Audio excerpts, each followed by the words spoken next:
더불어 사는 세상이라는 말을 하지만 인식과 실천에 있어서는 글쎄요, 자신할 수 있을까요? 새해 진정한 더불어 사는 사회를 위한 노력 할 수 있었으면 합니다. 서울대 재활의학과 교수이시고요. 국립교통재활병원장이신 박문석 교수 모셨습니다. 교수님 안녕하세요. 네, 안녕하세요. 네, 새해에도 건강하게 지내시길 바랍니다. 덕담 한 말씀 하시죠? 네, 저는 재활을 하는 사람이라 예. 저희 학회에서 재활의학을 나를 움직이는 힘이라고 만들었어요. 네. 그래서 새해 쥐띠에 그 장애를 가지신 분이나 비장애인이나 모두 건강하게 많이 움직이시고 활동하시기를 기대하겠습니다. 네. 참 그 건강에 대한 덕담이 인사로만 느껴지진 않으실 것 같아요. 많이 바쁘시죠? 네네. 예. 시작 부분에서 시민들의 얘기를 들으셨는데 어떤 느낌이세요? 그 장애가 생길 때 비로소들 느끼시잖아요. 근데 이제 요즘 사회는 장애인과 같이 더불어 사는 사회라 우리가 모든 게 나한테 닥칠 수 있다. 네. 이런 걸 생각해야 되는데 심지어 저희 의대 교수님들도 보면 한번 다리 다쳐서 기부스하면 그때 비로소 어휴 내가 장애인 됐다. 장애가 이렇게 음. 힘들구나. 우리가 보기에 굉장히 경증 장애를 경험하셔도 그런 말씀하시거든요. 예. 그러니까 이게 언제나 나한테 닥칠 수 있다는 걸 우리가 생각해야 된다고 생각합니다. 네. 국립교통재활병원장이십니다. 국립교통재활병원 서울대학교 위탁 운영인데요. 병원 이름에서 보면 교통사고로 장애를 입은 분들의 재활을 목적으로 하는 것 같은데 어떻습니까? 네, 원래 설립 취지가 나라에서 국토교통부에서 그런 취지로 병원을 건립했습니다. 네. 법에 저희가 자동차 손해배상 보장법이라고 해서 자동차 사고로 후유 장애가 있는 분들을 위해서 법으로 이런 병원을 짓게 돼 있어요. 네. 그래서 지은 다음에 국토교통부는 사실 병원이 보건복지부도 아니니까 병원을 모르니까 이 병원 운영을 서울대학교 병원에 운영을 위탁 운영을 맡긴 거죠. 예. 교통사고로 장애를 입은 분들이 실제로 많으시죠? 네, 그럼요. 근데 우리나라 아쉽게도 정확한 통계는 잘 잡히지 않습니다. 네. 교통사고를 얘기할 때 사실 사고 자체도 문제지만 사고 후유증에 대한 걱정이 많지 않습니까? 네네네. 음. 교통사고 후유증에 시달리는 분들이 가장 힘들어하는 부분이 뭘까요? 교통사고가 물론 경증도 많지만 심한 뭐 뇌를 다치거나 예. 척추를 다치거나 여러 군데 장기가 뭐 골절도 있고 뭐 다양한 그런 외상들이 있는데요. 예. 그 외상 때문에 생기는 장애도 있고 또 요새로 말하면 그런 큰 어려움을 겪으면 외상 후 스트레스, 예. 정신적인 장애 이런 게 같이 신체적인 장애하고 같이 동반되고요. 예. 이런 과정에서 재활 치료도 중요하지만 어떻게 이분들이 다시 원래 일과 가정으로 복귀하느냐 이런 데 대한 그런 서비스가 아직은 우리나라가 미흡해서 네. 그런 과정 중에 굉장히 힘든 일을 겪으시죠. 네. 외상 후 스트레스 얘기도 하셨지만 그러니까 사고로 하루아침에 어느 날 네. 갑자기 몸이 불편해지고 정신적으로도 힘들어지고 실제 외상뿐 아니라 내적으로도 문제가 생기는 경우가 많으신 거죠? 그럼요. 교통사고 등이 있으면 처음에 저희 요새 그 이국종 교수님 유명하지 않습니까? 그 네. 외상이 있으면 처음에 수술하고 뭐 장기도 문제가 되고 이런 과정 이후에 이제 여러 가지 후유 장애가 남게 되면 그때 재활을 받게 되는 거죠. 네. 실제 심하신 분들 같은 경우는 수술을 하고 깨어나고 나서야 본인의 장애를 아시는 분들도 계시잖아요. 네, 본인이 자각은 그때 하시는 경우가 예. 많죠. 그때 네. 충격이 또 이루 말할 수 없을 것 같습니다. 네, 저희가 심리적으로는 그래서 장애가 심하신 분들이 장애를 처음에 심적으로 부정하죠. 나는 네. 어, 극복하고 일어날 수 있다. 아. 그러다 심리적으로 그걸 받아들이는 과정이 예. 그걸 수용할 때 굉장히 어려움을 겪으세요. 우울증도 겪고. 그 수용하기까지 기간이 많이 걸리시겠어요? 보통 어느 그거는 정도나 걸리시나요? 개별적으로 틀리고 장애에 따라 예. 틀린데요. 그게 굉장히 사람의 심리상 그런 큰 일을 겪으면 자연스러운 건데 네. 당사자나 주변인들은 어떤 때 그런 거조차 남한테 노출시키기 힘들어 하시는 아. 분이 있어요. 예. 당연히 겪어야 되는 거라 의료진과 가족들이 그걸 이해하고 그걸 자연스럽게 겪고 넘어가도록 하는 게 굉장히 중요합니다. 네. 국립교통재활병원의 목적은 재활훈련을 통한 일상으로의 복귀인데요. 이런 기간에서도 아무래도 인내가 필요하겠죠. 네, 그 질환에 따라 정말 중증자이면 기간이 상당히 오래 걸리기도 하죠. 네. 특히 우리나라는 그 기간이 오래 걸리는 게 국제적으로도 큰 문제입니다. 예. 중증장애도 많다고 하셨는데, 그러니까 재활훈련이 필요하다는 건 그만큼 부상의 정도가 심하다고 봐야 하는 거겠죠. 네, 그렇죠. 예. 그럼 사고로 인한 장애 유형이랄까요? 좀 다양한 결과를 보일 것 같은데, 이런 것도 단계가 있습니까? 저희가 이제 보통 분류라고 하죠. 이제 네. 그 분류를 쉽게 얘기해서 이제 뇌를 다치는 분들, 뇌 손상이 네. 있고요. 그럼 뭐 마비도 오고 정신적인 것도 있고 여러 가지 문제가 있겠죠. 그다음에 예. 우리의 신경이 지나가는 척수, 척수. 척수 마비가 되면 팔다리가 다 모두 목을 다치시면 팔다리 다 마비가 되실 수 있고 예. 이 허리 아래쪽으로 다치면 하반신 마비되는 수가 있고요. 예. 그 다음에는 이제 뭐 팔다리가 절단. 절단이 되면 의족을 하고 아, 다시 재활하셔야 되니까 그런 분들이 있고 네. 또 그 외에는 이제 저희가 다발성 근골격계 외상이라서 여러 군데 뭐 골절이 생기고 관절이 부러지고 수술하더라도 원래랑 다르니까 아, 그래서 그렇게 네 종류로 저희가 이제 외상은 그 분류를 그렇게 합니다. 그럼 그런 분류된 장애 유형에 따라서 재활 프로그램도 다양하겠어요. 네, 물론 그 특징이 조금 다르죠. 예. 네. 어떤 특성들이 조금 있습니까? 그러니까 이제 뭐 외상으로 골절이나 다리 다치신 분들 같으면 이게 부러져서 다리를 디딜 수가 없지 않습니까? 네.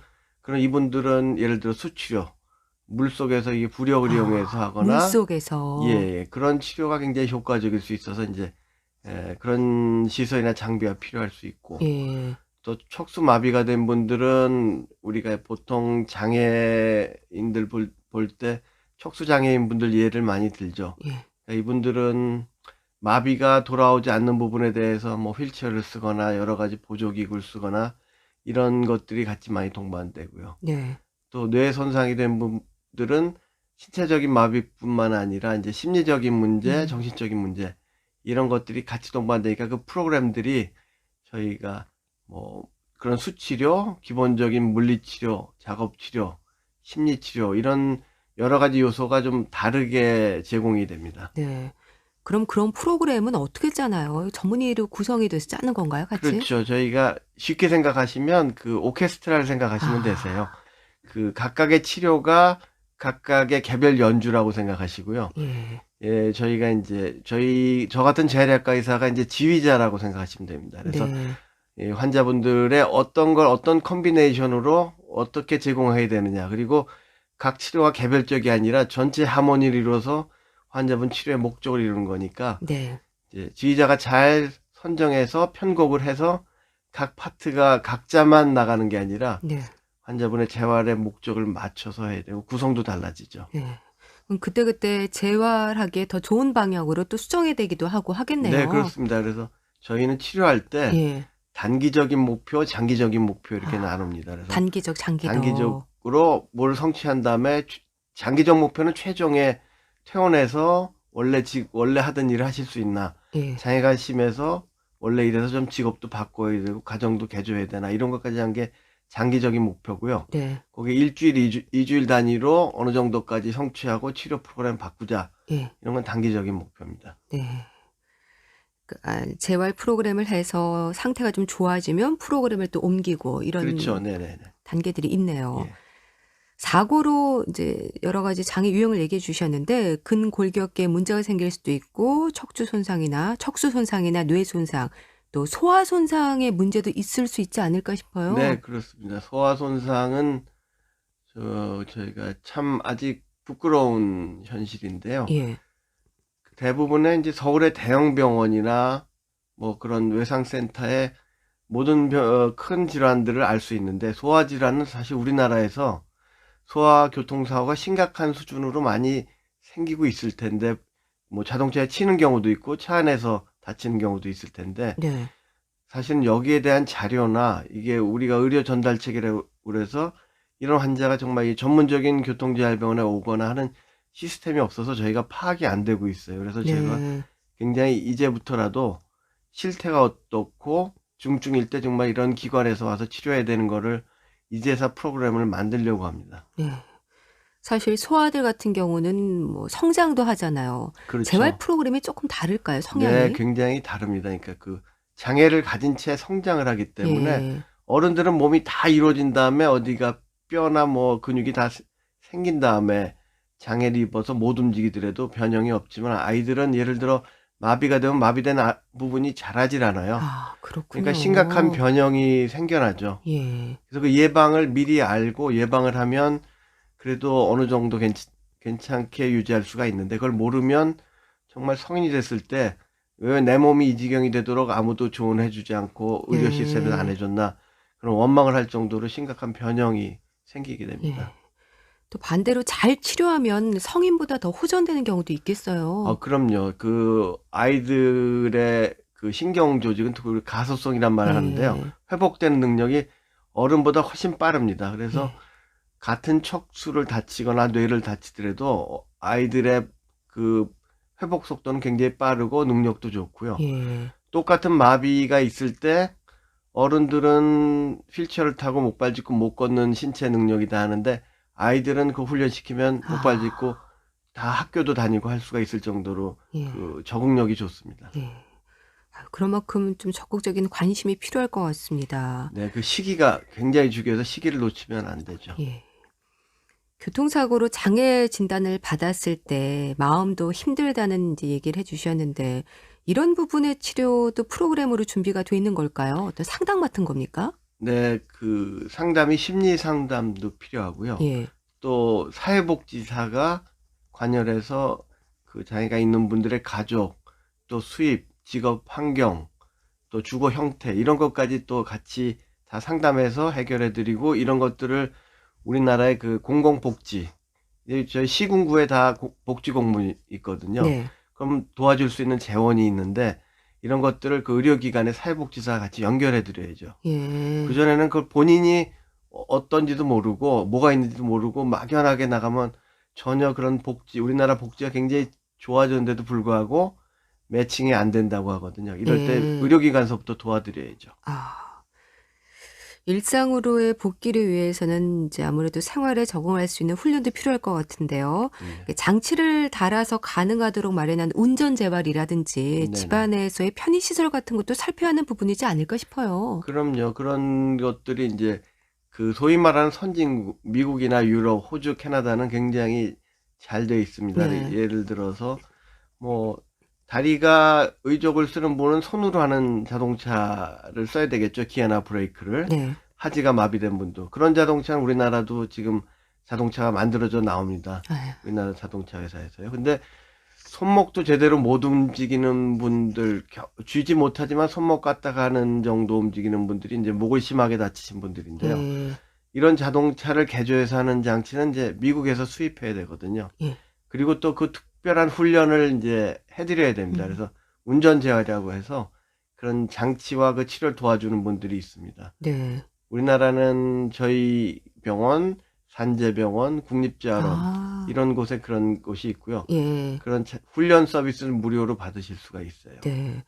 집안에서의 편의 시설도 이 네. 장애의 어떤 정도나 유형이 다양한 만큼 세심하게 살펴야 네, 되겠어요. 그렇습니다. 지금 아파트를 들어가더라도 문턱이 네, 있거든요. 맞습니다. 그 옛날 연립주택은 계단을 올라가셔야 되는데 지금 장애를 입고 태어나실 때 저희가 가장 어려운 부분이 이제 휠체어를 타거나 목발을 짚어야 되는데 집은 계단이 있고 턱이 있고 예. 또 5층 연립주택에 3층에 있다 그러면 이거를 어떻게 해결해야 되느냐. 또 집에 화장실 문은 휠체어가 못 들어가고 예. 이런 것들을 다 해결해야 되는데요.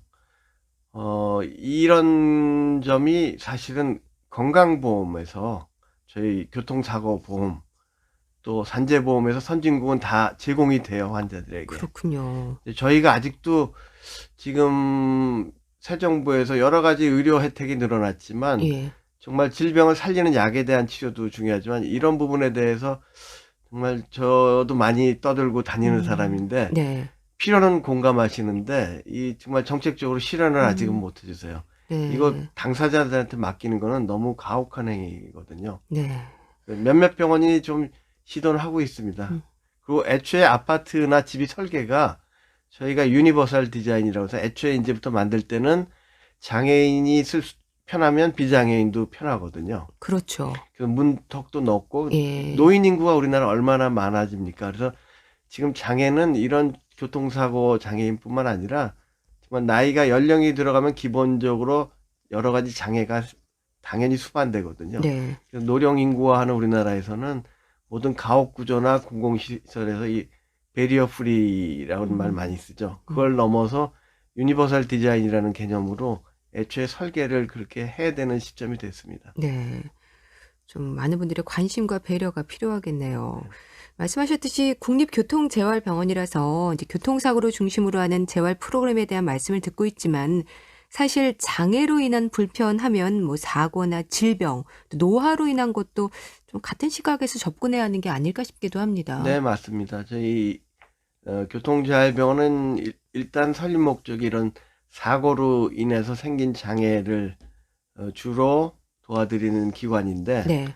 이런 기관이 이제 저희하고 이제 우리나라에 치면 이제 산업재, 노동부 쪽에 그런 것도 그런 쪽도 있지만 말씀하신 노화와 질병으로 인해서 아니면 선천적인 문제. 지금 우리나라는 출산율이 떨어졌지만 네.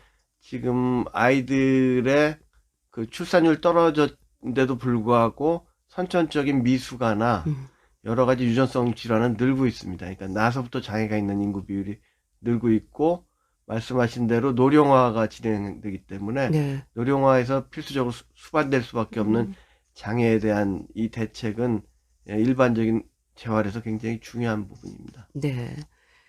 언젠가 교수님의 글을 읽은 적이 있습니다. 지팡이와 보조기가 자연스러운 시선으로 바라볼 수 있었으면 좋겠다는 말씀을 하셨던데요. 이게 네네. 어떤 의미일까요? 제 개인적으로 아쉬운 게 우리나라에서 장애에 대한 개념, 그러니까 요새 뭐 감수성이란 말 많이 쓰지 않습니까? 감수성. 장애인지 감수성, 장애 예. 감수성에서 이 지팡이를 너무나 장애를 상징하고 쓰는 분들도 수치스럽고 남들의 시선을 느끼거든요. 근데 네. 우리가 정말 선진국이라 하는 북유럽 같은 데 가보면 연세 드신 분들은 자연스럽게 양쪽에 팔에 끼는 지팡이 짚고 예. 버스 타고 지하철 타고 다니시거든요. 예. 그런 거 여행 다니시면서 많이 보셨을 거예요. 네, 근데 우리나라는 제가 권유하더라도 네. 너무 싫어하세요. 근데 그 조금만 내가 불편하면 아주 경증 장애가 있을 때 지팡이 같은 걸 가깝게 생각하면 네. 관절도 보호하고 우리 관절 수술 너무나 많이 하는데 관절 수술하기 전까지 충분히 보호할 수 있는 기관들이 있거든요. 네. 경증 장애 아이들이 학교에 다닐 때 목발 짚고 아니면 팔에 끼는 보조기를 하게 하면 너무 싫어해요, 애들이. 친구들이 쳐다보니까. 예, 근데 이게 저희가 다른 나라에 가보면 청소년기에 그렇게 왕성하게 활동을 하거든요. 예. 그래서 그런 점이 자꾸 인식이 개선돼야 되고 또 지팡이들이 선진국 가면 너무 예쁜 지팡이 에이. 또 그 고무 부분도 이제 눈에서 쓸 수 있는 거, 비 올 때 쓰는 거, 종류가 예, 많군요. 다양하게 낄 수 있는데요. 예. 예전에는 이런 거 수입 못해서 그런데 지금 온라인으로 가면 다 있어요. 그래서 예. 지금 요새 온라인 구매가 가능하기 때문에 저희 환자분들도 저희가 전문적인 처방보다 제가 온라인으로 구매하는 거를 권유해 드리거든요. 네. 인식 개선이 정말 중요하고 혼잡한 지하철 버스에서도 이렇게 짚는 분한테 양보하는 문화, 네. 이런 문화가 이제 저희가 자연스럽게 생겨야 될 것 같아요. 네. 정말 장애 인식 개선이 필요한 시점이지 않을까 싶네요. 자, 오늘 서울대 재활의학과 교수이자 국립교통재활병원장이신 박문석 교수와 함께 사고로 인한 장애와 재활에 대해서 말씀 듣고 있습니다.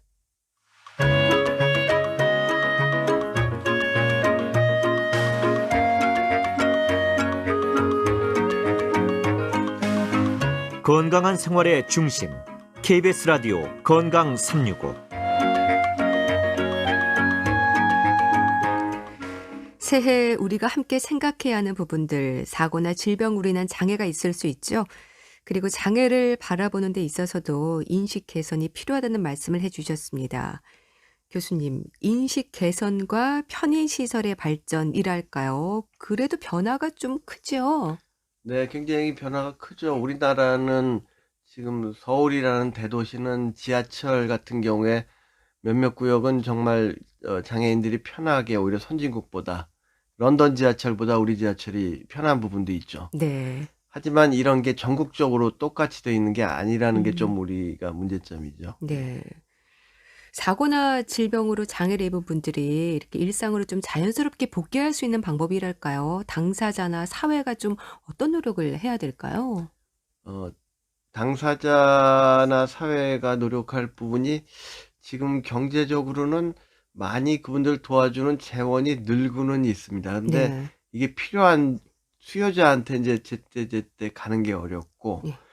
첫 번째 중요한 건 맨 처음 병원, 의료기관에서 재활치료를 할 때 저희가 다른 나라에 비해서 입원 기간이 서너 배가 길어요. 네. 그게 제일 중요한 문점이 뭐냐면 마지막에 퇴원하고 집으로 돌아가실 때 여러 가지 직업, 학생은 학교 돌아갈 때 거기를 도와주는 중재 역할, 예. 또 아까 말씀드린 편의시설이 집안이 어려울 때 집을 고쳐주거나 개조하거나 뭐 목욕시설, 뭐 화장실 이런 것들을 휠체어나 이런 게 들어갈 수 있게 해주는 이 분야에 대한 서비스가 우리나라가 아직 부재하기 때문에 예. 이게 두렵다 보니까 음. 심지어 입원 기간이 1년이 늘어나고 2년이 늘어날 수가 있거든요. 아. 그래서 이런 부분을 어떻게든 우리나라 경제 수준은 사실 반드시 이미 했어야 됩니다. 이게 네. 소득 3만 불인 국가라고 하면 정말 저희 외국 사람들 볼 때 수치스러운 분야거든요. 다른 네. 분야. 경제적인 부분에서도 많이들 좀 힘들어 하시겠네요. 그렇죠. 예, 그럼요. 예.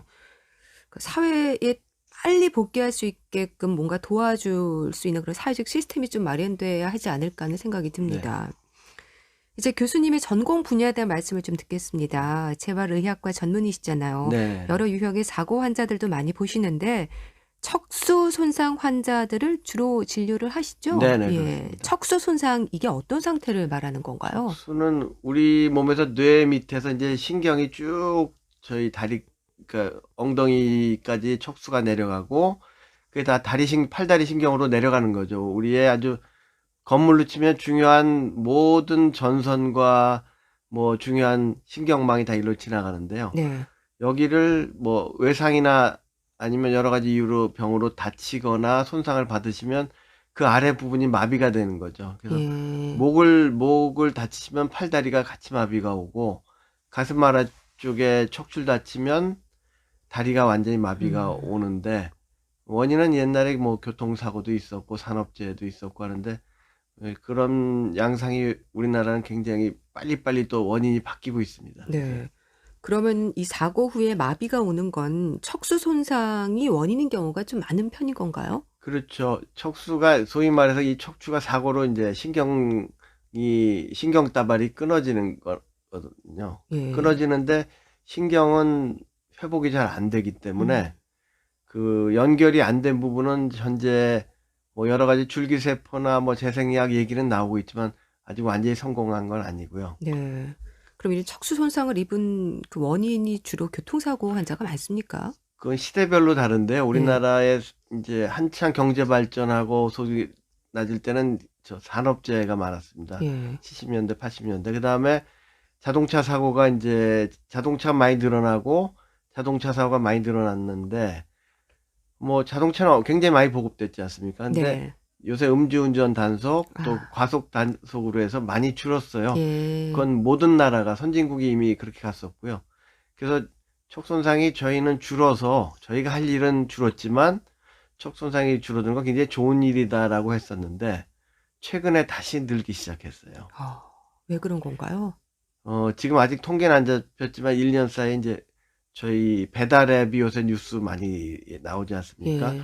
우리나라 배달앱 오토바이가 오토바이. 엄청나게 이게 빈번하게 이제 증가했는데 예. 거기에 대해서 교통사고가 뭐 여러 가지 외상도 많이 나지만 척수 손상도 이 분야에서 늘고 있는 게 현장에서 보이고 있어서 네. 이 분야에 대한 대책이 심각하고요. 또 하나는 소득이 좋아지니까 스포츠 여러 가지 이제 과격한 뭐 운동을 하시는군요. 네네 뭐 스키도 있을 수 있고 예. 여러 가지 이제 뭐 말을 타다 떨어지는 경우도 있는데 이게 옛날엔 선진국이나 가능하다고 예. 하지만 우리나라 승마 인구도 많이 늘었고요. 또 수영장에서 선진국에서 집 뒤에서 파티하다가 뭐 다이빙하다 생기는 게 우리나라는 큰 수영장밖에 없다고 생각했는데 이제 펜션 같은데 젊은 사람들 놀러 가서 술 먹고 다이빙하다 목을 다치면 이 마비가 오거든요. 예. 이런 경제가 좋아지면 생기는 스포츠 손상도 늘어나고 있고 네. 그런 게 새로운 현상입니다. 예. 근데 참 하반신 마비로 인한 장애가 주는 충격이라고 해야 될까? 일상의 변화가 크잖아요. 일단 네네. 혼자 생활이 안 되는 경우가 많은데 네. 대소변 관리도 어려울 수 있고 어떻습니까? 이 변화가 크죠. 그럼요. 심리적으로 굉장히 특히 대소변 관리가 사회생활하는데 큰 문제이기 때문에 네. 못 걷는 것보다는 오히려 대소변 관리가 당사자분들한테는 원래 하던 내가 있던 커뮤니티, 내가 있던 생활로 돌아갈 때 가장 심리적인 장애죠. 예. 그래서 그걸 어떻게 해결하고 또 내가 불편한 부분은 또 당당할 필요도 있거든요. 예. 그런 것들을 아까 말한 장애에 대한 인식 개선, 그 의학적인 치료, 본인의 장애 수용 다 중요한 부분이죠. 교통사고로 또 척수 손상을 입는 경우도 이제 많다고 하셨는데 네. 이런 분들의 재활은 어떻게 진행이 될까요? 1차적으로는 이제 수술이 제일 중요하죠. 초기에는 수술. 이제 외상센터로 해서 빨리 더 이상의 장애가 생기지 않게 초기에 빨리 응급처치 수술하는 게 굉장히 중요하고요. 네. 그 단계가 지나서 안정되면 그때부터 재활이 들어가는데 이제 사실은 응급실에서부터 재활이 필요합니다. 왜냐하면 이런 환자라고요 수술했다고 막연히 누워 있는 건 아니고요. 다리가 마비됐으면 팔은 써야 되기 때문에 팔은 써야 되고 자 지금 다쳤으니까 꼼짝 말고 누워 계셔야 됩니다. 이렇게 될 때 예. 마비가 안 된 부분도 꼼짝 않고 누워 있으면 살이 마르고 점점 근육이 말라버리거든요. 그래서 쓸 수 있는 부분은 쓰고 마비된 부분은 빨리 수술할 건지 어떻게 할 건지 마비된 부분도 굳지 않게 어떻게 자세를 해주고 움직여줘야 되는지를 네. 초기부터 재활이 이제 개입을 해야 됩니다. 그래서 예. 안정되면 이제 적극적인 재활이라는 걸로 바꾸죠, 저희가. 예.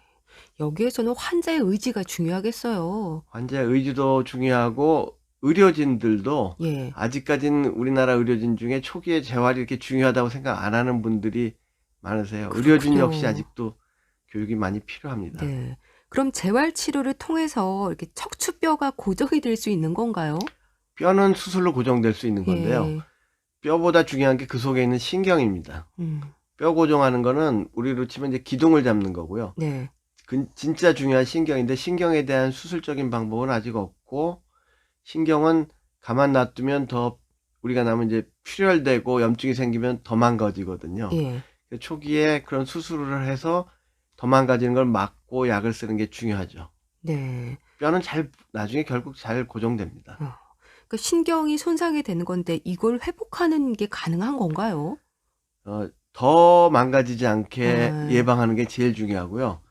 신경이 자연적으로 돌아오는 부분이 있습니다. 네. 신경이 우리가 다쳤다고 정말 완전히 위아래가 끊어지는 경우는 정말 이제 이론적으로 가능하고 부분 사실 연결된 부분도 있고 안 된 살아있는 부분도 부분들이 있거든요. 있군요. 예, 그걸 내버려 두면 살아있는 부분도 망가지게 되니까 예. 그 살아있는 부분을 어떻게든 잘 회복되게 하는 게 중요한 부분입니다. 네. 재활 치료에도 단계가 있습니까? 네, 그럼요. 단계가 있죠. 예. 시간이 근데 좀 많이 필요하겠어요. 이 단계를 다 거쳐서 가려면. 다른 치료에 비해서 시간이 오래 걸리죠. 예. 네. 보통 얼마나 걸립니까? 6개월에서 1년까지도 가고. 그게 이제 선진국하고 좀 다른데요. 선진국은 어떻게든 이 재활 치료 기간을 단축하는 데 굉장히 노력을 많이 했어요. 네. 왜냐하면 병원에 있는 것보다는 빨리 회복해서 집에서 생활하거나 사회생활하는 게 심리적으로 훨씬 더 좋다. 예. 그리고 그 다음에 문제 생기면 또 입원하면 된다는데 우리나라는 초기에 오래 입원을 좀 하는 편입니다. 그게 저희가 말하는 이제 입원 재활이 길어지는 건데요. 네. 아까 말씀드린 것처럼 초기에 그냥 초기 단계의 재활은 응급 단계에서부터 그냥 기본적인 재활이고 이게 재활병동에서 적극적인 재활이라는 게 이루어지는데 네. 이 부분이 아까 말씀드린 이제 얼마나 길고 짧으냐가 저희가 시스템이 좋아지느냐 마느냐입니다. 네. 근데 이번 재활 기간이 긴 거보다는 할 수만 있다면 빨리 사회로 복귀라는 게 나은 건가요? 예, 전제 조건은 충분한 재활을 빨리 제공해서 입원 기간을 줄이는 건데요. 예. 우리가 지금 충분한 재활을 못하니까 기간이 길어지거든요. 음. 빨리 집중 재활일 때 충분한 재활을 제공해서 재활이 아까 말씀드린 대로 프로그램이 여러 개거든요. 네. 그 프로그램을 빨리 많이 해드려서 회복이 빨리 하게 하는 게 중요합니다. 지금은 사실 척추 다친 분들이 6개월도 가고 예. 1년, 2년 걸리거든요.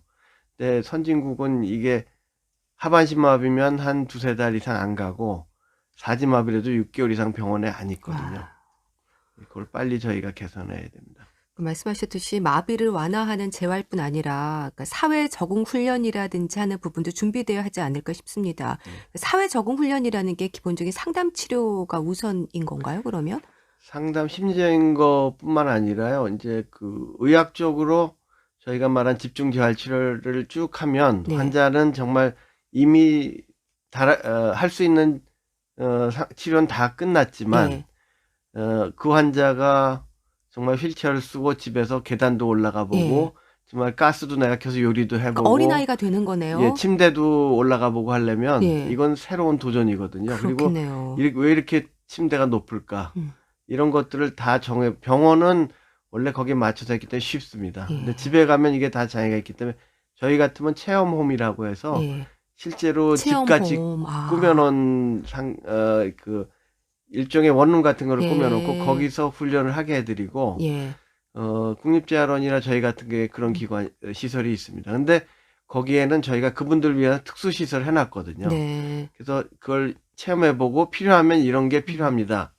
그걸 알려드리고 그것까지 사드리거나 구매해드리는 걸 못하는 게 예. 너무나 아깝죠. 그걸 해야죠. 예. 좀 지원이 필요하겠네요. 네. 소아 뇌성마비 환자 진료도 하시잖아요. 네네네. 이제 소아 뇌성마비 환자들의 위험이랄까요? 성장하고 나이 드는 과정이 중요할 것 같은데요. 네, 그렇습니다. 지금 발생 초기도 중요하지만 예. 초기는 아까 말씀드린 것처럼 우리나라 지금 미숙아들이 많아지거든요. 네. 미숙아가 잘 치료하는데 워낙 미숙아가 많으니까 뇌성마비가 그렇게 줄지를 않아요. 출산율이 이렇게 떨어졌고 미숙아 치료도 잘하는데 낳는 애들 중에 미숙아 비율이 너무나 높거든요. 네. 그래서 걔네들이 뇌성마비가 되는데 아주 중증은 아닌 경우가 많습니다. 옛날에 비하면요. 옛날에는 아주 중증이 많았는데 네. 그럼 아이들이 불편하지만 걷게 하거나 어느 정도 할 수 있는데 청소년기에 체중이 커지고 몸이 커지고 학교에만 있다 보면 어렵게 만든 신체 능력이 다시 떨어지는 경우가 많아요. 그렇군요. 네. 그럼 이런 환자들은 계속 재활을 해야 되는 건가요? 성장하는 그럼요. 과정 내내? 저희가 이제 그런 유지하는 재활이라고 합니다. 예. 초기에 집중 재활이고 유지하는 유지기 재활이 필요한데요. 사람들이 재활을 한 번 하면 다 끝나는 거 아니야 이렇게 생각하는데 특히 성장기에 있는 아이들은 중간에 유지기 재활이 굉장히 중요합니다. 예. 의학이 하루가 다르게 발전하면서 보조기에 있어서도 또 로봇 기술에 대한 관심도 높은 것 같은데 이거는 어떻습니까? 로봇이 좀 요사이 그냥 눈부시게 발전하고 있죠. 네. 그러니까 로봇이 두 가지입니다. 이제 치료를 하기 위한 로봇, 그리고 내가 실제로 필요해서 쓰는 로봇. 네.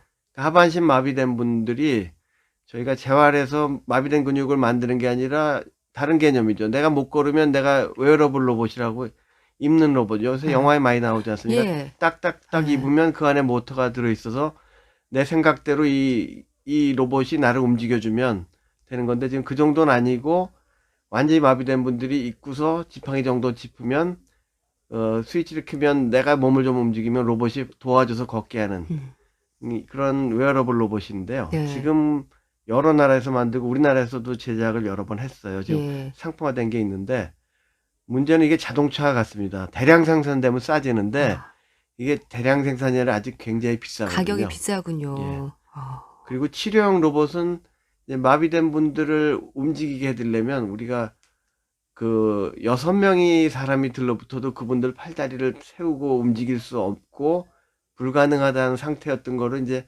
로봇을 입히면 그게 가능해지거든요. 네. 처음에 누워 있을 때 2달을 거의 허송세월 한다고 치면 지금은 초기부터 로봇을 채워놓으면 그분들이 움직이게 할 수 있거든요.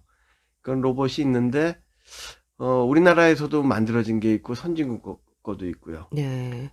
그런데 이것도 이제 만들어는 줬는데 의료보험의 혜택을 못 받으면 기계를 못 쓰기 때문에 저희는 빨리 환자분들한테 해드리고 싶죠. 예. 이제 건강보험에서 이걸 빨리 해결해야 됩니다. 의료보험 혜택이 좀 있었으면 좋겠네요. 네네네. 이렇게 세상이 복잡할수록 사고의 위험도 따라다니지 않을까 싶은데요. 이제 교통사고를 비롯해서 사고로 인한 장애를 입었을 때 또 노화나 질환으로 장애를 겪게 될 때 재할 만큼이나 스스로를 다스리는 부분도 필요하지 않을까 싶습니다. 네. 이 시간을 통해서 꼭 하고 싶은 말이 있으시다면은요. 제가 하고 싶은 얘기를 드리면은, 장애는 누구에게나 올 수 있습니다. 그래서 아까 말씀드린 여러 가지 장애 감수성도 중요하지만 장애인을 돕는 것은 특히 시스템을 만드는 것은 나를 돕는 것이고 미래의 나에 대한 투자이기 때문에 우리가 그런 생각으로 해야 되는 거고요.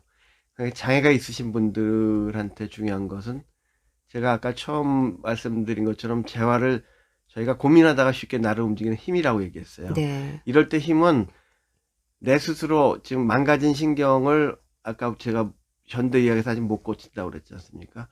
그래서 내가 가진 힘만으로 움직이는 건 아니고 네. 우리가 아까 말한 로봇이 있고 여러 가지 외부적인 힘도 이용해서 내가 움직이면 됩니다. 재활은 그래서 움직이는 건데 내 힘도 필요하고 기계의 힘도 필요하고 사회의 힘도 필요하고 결과가 움직이면 되는 거거든요. 네. 그렇군요. 이렇게 말씀드리면서 더불어 사는 세상의 의미를 다시 한번 또 떠올리게 되네요. 말씀 잘 들었습니다. 오늘은 국립교통재활병원장이신 서울대 재활의학과 박문석 교수와 함께 했는데요. 말씀 감사합니다. 네, 감사합니다.